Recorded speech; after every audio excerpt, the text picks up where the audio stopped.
A eso del mediodía me arrojaron del camión de heno. Me había subido a él la noche anterior en la frontera y apenas me tendí bajo la lona quedé profundamente dormido. Estaba muy necesitado de ese sueño después de las 3 semanas que acababa de pasar en Tijuana y dormí aún cuando el camión se detuvo a un costado del camino para que se enfriase el motor. Entonces vieron un pie que salía debajo de la lona y me arrojaron al camino. Intenté hacer unas bromas, pero el resultado fue un fracaso y comprendí que era inútil esperar algo. Me dieron un cigarrillo, sin embargo, y eché a andar en busca de algo para comer. Fue entonces cuando llegué a la fonda Los Robles Gemelos. Era una de las tantas que abundan en California y cuya especialidad son los sándwiches. Se componía de un pequeño salón comedor y arriba las dependencias de la vivienda. A un costado había una estación de servicio y un poco más atrás media docena de cobertizos a los que llamaban playa de estacionamiento. Llegué allí rápidamente y me puse a mirar el camino. Cuando salió el dueño, le pregunté si había visto a un hombre que viajaba en un Cadillac. Le dije que ese hombre debía reunirse conmigo allí donde almorzaríamos. Me contestó que no. Inmediatamente tendió una de las mesas y me preguntó qué deseaba comer.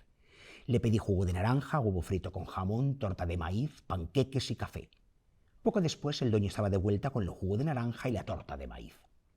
Oiga, espere un momento, tengo que decirle algo. Si ese amigo que estoy esperando no viene, tendrá que fiarme todo esto. La verdad es que él debía pagar y yo ando un poco escaso de fondos. Está bien, coma tranquilo. Me di cuenta de que me había calado y dejé de hablar del amigo del Cadillac. Poco después sospeché que el dueño quería decirme algo. ¿Qué hace usted? ¿En qué trabaja? En lo que cae, cualquier cosa que sea. ¿Por qué me lo pregunta? ¿Qué edad tiene? 24 años. Joven, ¿eh? Un hombre joven como usted me sería muy útil en estos momentos. Siguió hablándome del espléndido clima, de lo fuerte que estaba desde su llegada al lugar y de cuánto le extrañaba que los empleados no le durasen. A mí no me extrañaba, pero seguí comiendo. ¿Qué? ¿Le parece que le gustaría quedarse aquí? Entonces la vi. Hasta ese momento había estado en la cocina, pero entró en el comedor para levantar la mesa. Salvo su cuerpo, en verdad no era ninguna belleza arrebatadora, pero tenía una mirada hosca y los labios salidos de un modo que me dieron ganas de aplastárselos con los míos. ¡Le presento a mi esposa! Ella no me miró. Hice una ligera inclinación de cabeza y una especie de saludo con la mano en que tenía el cigarro. Nada más. Se fue con la vajilla. En lo que al dueño y a mí se refería, era como si ni siquiera hubiese estado allí. Pero claro que había estado. Y claro que se queda en la memoria de cualquier lector y gracias a 2 películas, ahora también hablaremos de ello, en la memoria de todos los espectadores. Pablo Vilaboy, clásico entre los clásicos de la novela negra. El cartero siempre llama 2 veces. Novela publicada en 1934 y prohibida en muchos estados de Estados Unidos por su modo descarnado de describir la sexualidad de los personajes y la corrupción que había en la novela. James M. Cain. Todo Caramba, qué señor. Todo un referente del género. La verdad es que esta es una novela clave dentro de la novela negra americana y parece increíble que en tan pocas páginas se cuente tanto y se retrate tanto una época, en este caso la época de la depresión americana. Como decía en la presentación, muchísimos lectores / espectadores tienen en su cabeza alguna o las 2 versiones históricas de esta película. Más la versión no reconocida o a medias, que es Perdición de Billy Wilder, que también se inspira un poco en El cartero. Y la que hizo Visconti, llamada Obsesión. Obsesión. Pero bueno, los 2 referentes del cartero fueron la versión de los años 40, dirigida por Ty Garrett, con Lana Turner como Cora y John Garfield como este personaje que narra la historia. Y habría que esperar a los años 80 para que Bob Rafelson hiciera una versión más terrenal y más, entre comillas, sucia, más cercana al tono de la novela, con una Jessica Lange inolvidable como Cora y Jack Nicholson como el protagonista. Como Frank. Yo creo que las 2 están bien porque no tienen nada que ver. Eso es lo bueno, son de verdad versiones, cada cineasta hizo la claro, suya. La de los años 40 es puro glamour. Recordemos cómo aparece Lana Turner con esa barra de labios que el protagonista en el café-restaurante que tiene el marido de Cora, de Lana Turner, y hace un recorrido en la cámara desde las piernas hasta la cabeza de Lana Turner, toda vestida de blanco. O sea, y por mucho que se diga que cocina, mucha grasa en las indumentarias blancas que utilizaba Lana Turner, aquí no iba a salir. Y en contraposición, la Jessica desastrada y sexualizada de Rafelson, pues tampoco tenía nada que ver. Pero centrándonos en la novela, yo creo que es un ejemplo de lo inmediato y a la vez de la calidad de retrato que tenían estos grandes autores de novela negra de aquellos años, ¿no?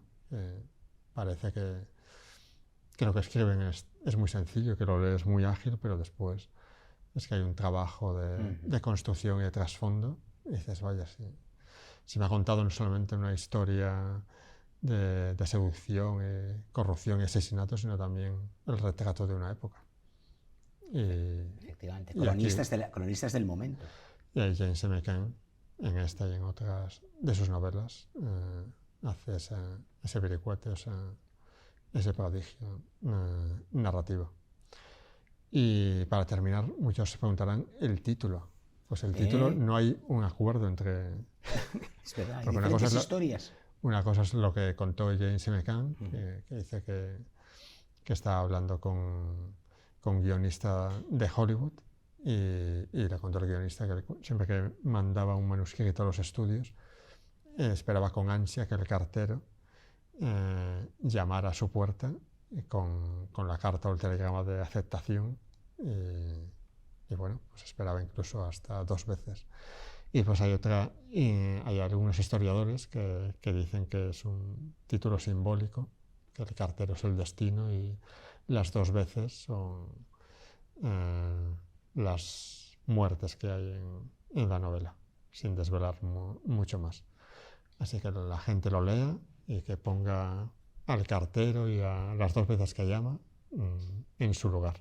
Claro que sí, donde quiera. Es una novela que acepta cualquier tipo de lectura, igual que en cine aceptó diferentes interpretaciones, todas fantásticas, aunque cierto es que el guión de David Mamet, de la del 81, es el que más se ciñe al modo de escribir y narrar James M. Cain. Luego lo de la cocina y la famosa escena vino después.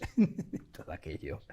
Pues precisamente hoy vamos a hablar con un querido amigo, con un grandísimo novelista que cita en su nueva novela El cartero siempre llama 2 veces. Así que, como estamos en el género, novela negra, novela de intriga, y el cartero ha de llamar 2 veces, decimos que mejor que lo haga tanto aquí, con James M. Cain, como en esta estupendísima La soledad del perro, de Julio César Cano, que como todos los anteriores de la serie protagonizada por el inspector Montfort, ha publicado Maeva. Julio César Cano, qué placer poder decirte bienvenido a El arpa de Becker. Muchísimas gracias, el honor es para mí, es un lujazo. Además, escucharos este momentín hablando sobre esta, es como ha dicho Pablo, ha hecho exactamente igual, este prodigio de la narrativa que es el cartero siempre llama 2 veces, ¿no? Por James M. Cain, ¿no? Y bueno, la excusa de que yo citara esta novela es que se suceden unos casos similares en algún punto de la narración y nada mejor que apoyarme en este pequeño texto que has leído, que es el que da inicio a todo en realidad y en el que desemboca en algo tan exagerado como es la novela de James M. Cain. Julio, 6 novelas del inspector Montfort, con el inspector Montfort, protagonizadas por el inspector Montfort, vividas, sufridas y sentidas por Montfort, y parece la primera. Consigues que el lector vuelva a ilusionarse, a engancharse, a emocionarse como la primera vez. ¿Cómo lo consigues? Porque creo que me hace ilusión a mí hacerlo así en realidad. y porque es mi máxima, que cada novela sea como la primera, que cada Ujú. novela me haga tanta ilusión escribirla y que cada libro sea un libro completamente distinto a los demás, pese a que las ambientaciones y los protagonistas suelen ser los mismos, pero cada novela la afronto como algo completamente diferente. No tengo un estilo, a veces oigo hablar a autores que tienen un estilo en su serie y su serie va por un camino muy, muy fijo y muy real y muy, muy fácil de seguir, pero yo prefiero ponerme estos escollos en el camino para conseguir que el lector, el nuevo lector que se acerque a leer las historias del inspector Montfort, se encuentre con algo completamente novedoso, con algo completamente diferente. Luego está siempre la carga esta personal de intentar que el lector no tenga que empezar por la primera y Eso es. continuar en un orden establecido. Y esto hace que cada novela para mí sea un nuevo reto y que tenga que descubrir tanto a los lectores noveles de la serie como a los que ya la conocéis. Y tengo este punto que me encanta, que es no aburrir a los que ya conocéis a los personajes, pero sí dar a conocer a los nuevos. Y hay algún punto ahí curioso que es a los que ya conocéis la novela, daros algún dato antiguo que todavía no conocíais Eso, para eso. poder volver a engancharse al tema, ¿no? Esto es así. Y luego, como dices, como cada novela se justifica y se resuelve en sí misma, no Mm. importa por dónde comiences, pero claro, no obstante, el lector que llegue en la tercera, en la quinta, en la sexta, como en este caso, sí que tienes que dar algunos puntos, porque obviamente los personajes tienen un pasado, pero lo haces de un modo que al que ya conoce ese pasado no le resulta, valga el juego de palabras, pesado. Claro, claro. En realidad esta es la cosa que me propongo con cada nuevo reto. Por un lado hay una trama, por un lado hay una serie de cosas que quiero contar. Como decía Pablo antes y como comentabais de la novela del cartero, pues esta ambientación, este lugar, de explicar ese año en ese lugar, explicar sobre los personajes, pero sí, sobre todo, es esto, que es no hacerse pesado con los lectores que ya conocen al inspector Montfort y a sus compañeros, pero dar unas pinceladas para que esos nuevos lectores caigan atrapados en esta red para que quieran descubrir más sobre estos personajes, ¿no? Y todo esto montado sobre una nueva trama que no tiene nunca nada que ver con las demás. Hablemos, por supuesto, Julio, de Montfort, ese personaje maravilloso a costa de sí mismo, porque el personaje, ahora explicaremos por qué se llama en concreto así la novela, pero es un perro solitario, es un perro herido. Tú lo dices aquí, tiene que quitarse de encima el estigma de la fatalidad. Y aún así es un personaje que nos cautiva, tal vez porque en el fondo, cada uno de un modo u otro, arrastramos heridas. Y hay cicatrices que cicatrizan muy bien, pero otras manan de vez en cuando. Sí, es cierto. Yo creo que el retrato del inspector Montfort y lo que quiero plasmar en realidad sobre este personaje es realmente mi persona, ¿no? Muchas veces decimos que lo que escribimos intentamos separarlo de nuestra propia vida, que no Ujú. sea autobiográfico, pero en realidad este hombre es un solitario como nos ha pasado a todos en muchísimas ocasiones o como nos puede estar pasando actualmente, ¿no?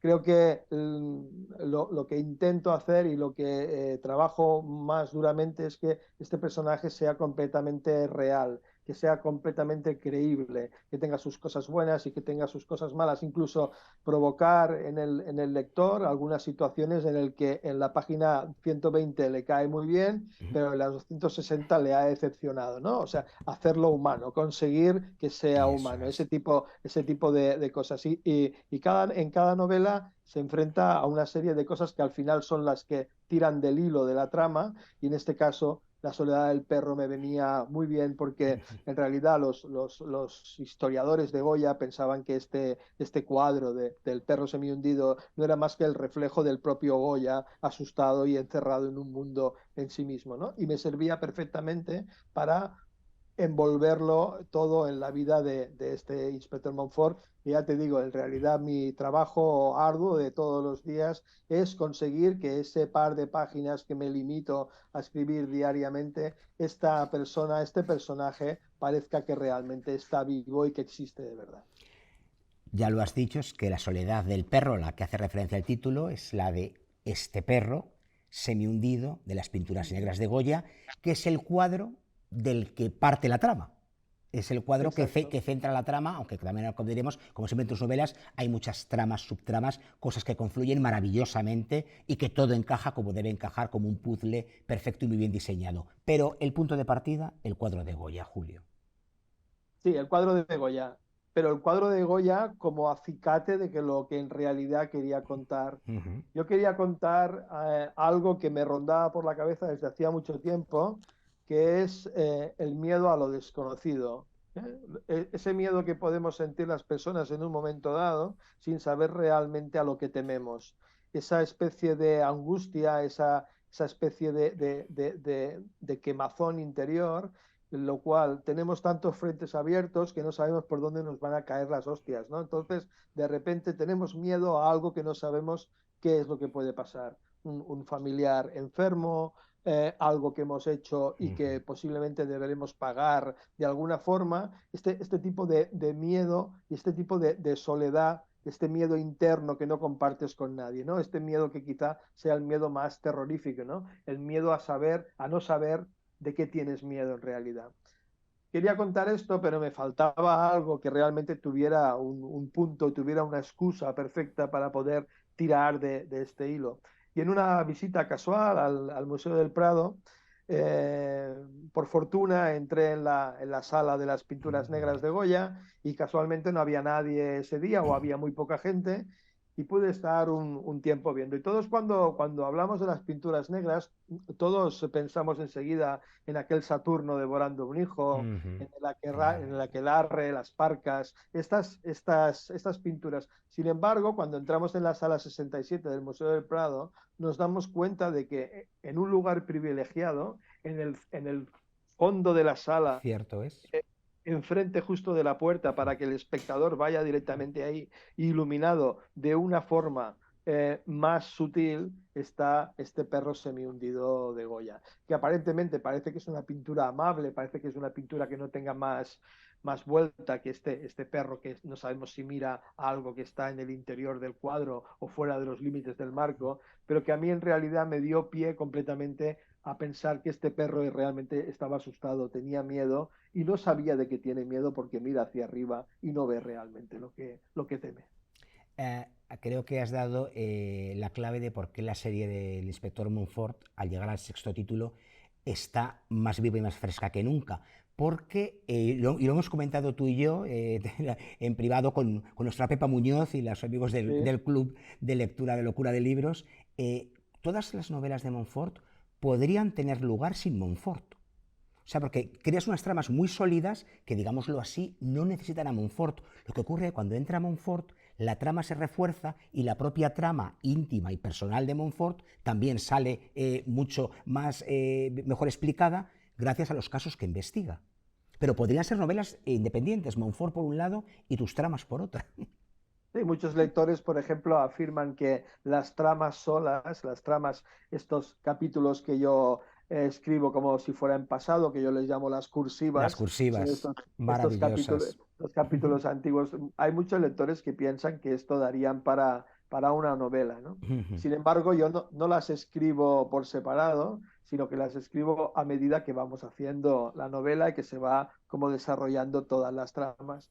En realidad me sirve para marcar un orden cronológico, para marcar un pasado y para buscar una manera de que todo confluya en un final sorprendente. Pero me gusta que me digas lo de que Montfort no hace falta que aparezcan las novelas y en muchas de ellas, en algunas, no recuerdo exactamente, pero en casi todas, no aparece Montfort al principio, sino que lo dejo pasar sus 20, 30 páginas y no hay ningún problema, porque podría ser o bien un mero espectador o bien un mero narrador también. Podría narrar él en primera persona todos estos casos que ocurren, porque aparecen todos como por encima de él, ¿no? Al final, él es un inspector de policía sagaz y con mucha intuición, pero si rascamos en todas las novelas, son los demás los que acaban descubriendo. Él está ahí nada más que como soporte de todo y como para poder encauzar algo que es prácticamente imposible de encaminar. Sin embargo, son otros personajes que a lo mejor no tienen nada que ver con la policía, los que muchas veces dan con el caso, con el final del caso y con la resolución del problema que se anda buscando, ¿no? Bien sabes, Julio, que yo adoro a Montfort, pero Sí. también he de hacer la pregunta, ¿te planteas alguna novela sin Montfort? ¿Te planteas de repente a abandonar, a aparcar, decirle a Montfort descansa un poquito, escribo otra cosa y luego vuelvo a ti? Pues mira, en realidad me lo paso tan bien escribiendo novelas con Montfort que tengo que decirte que quizá tenga alguna dificultad ya a día de hoy, ¿no? Me gusta. Ahora, por ejemplo, he participado en un libro recopilatorio de ¿Sí? relatos del Ujú, Festival Cartagena Negra y me lo he pasado muy bien porque, bueno, he retratado unos ujú. personajes ligados con el flamenco de barrios duros de Barcelona y la verdad es que me lo he pasado muy bien escribiendo, pero Montfort me ayuda mucho a escribir. Montfort me ayuda mucho. Se ha convertido ya en alguien para mí de carne y hueso. Tengo una Lo es, columna en lo el, es. tengo una columna en El Mundo quincenalmente donde se llama Cartas al Inspector Ujú, ujú. Montfort y donde dialogo con él y interactúo con unas cartas manuscritas, como que ya nadie escribe cartas, pero yo todavía me escribo cartas con él y la verdad es que fluyen prácticamente solas. Y las novelas de Montfort me dan tanta vida, me dan tanto buen rollo, me gusta tanto escribir novelas donde aparece este personaje que la verdad es que ni me planteo hacer otra cosa ni ahora mismo me apetece tampoco. Estoy ya inmerso en en la séptima novela y sin darme cuenta, al principio cuando me pongo voy muy despacio y me pongo y cuando me pongo veo que me gusta. Y cuando uno escribe algo y luego lo imprime y lo lee 3 días después, sean 2 páginas, 4, 6, y te gusta, es lo mejor. A veces que nos piden un consejo, ¿qué hay que hacer para los que empiezan a escribir y tal? Que te guste, ¿no? O sea, que te guste a ti, que tú te lo pases bien, ¿no? Este fragmento que has leído, El cartero siempre llama 2 veces, es brutal, ¿no? Esa manera de narrar tan corto, ¿no? Antes decía Pablo también, en un libro tan corto y que dé tanto, ¿no? Y yo esto lo consigo con novelas del Inspector Montfort. Claro. Ojalá lo consiga con otras el día de mañana, pero ahora estamos en ello. Tú bien sabes que sea lo que sea, te leeremos, pero que somos Cofradía Montfort. Por lo tanto, Muy gracias bueno. Julio por continuar con el inspector Montfort y esperamos la séptima impacientes. Nos contendremos, pero ojalá prontito la tengamos aquí, te tengamos ahí para que nos lo cuentes. Muchísimas gracias. Ya sabéis que soy un poco prolífico en el tema y suelo publicar cada 2 años, pero creo que todo esto que hablábamos al principio sobre esto, no cansar al lector habitual y sorprender al nuevo lector y tal, creo para mí esto necesita de un tiempo de reposo, Por de un supuesto. tiempo de pensamiento y bueno, siempre pido perdón y siempre pido disculpas. Y cuando alguien me dice, me he leído tu novela en 4 días y me sabe mal porque tú has tardado 2 años, pues no, es al revés. No hay mayor elogio para alguien que escribe que te devores una novela y que te guste. Julio César Cano, sabes que te lo digo con el corazón muy abierto, gracias, en mayúsculas. Muchísimas gracias a vosotros. Por favor, si no son de la cofradía Montfort, no sé a qué esperan, vayan al ángulo oscuro del salón a buscar el arpa, pero llévense un libro de Julio César Cano. Nos vamos a por otras lecturas y volvemos muy pronto. Gracias.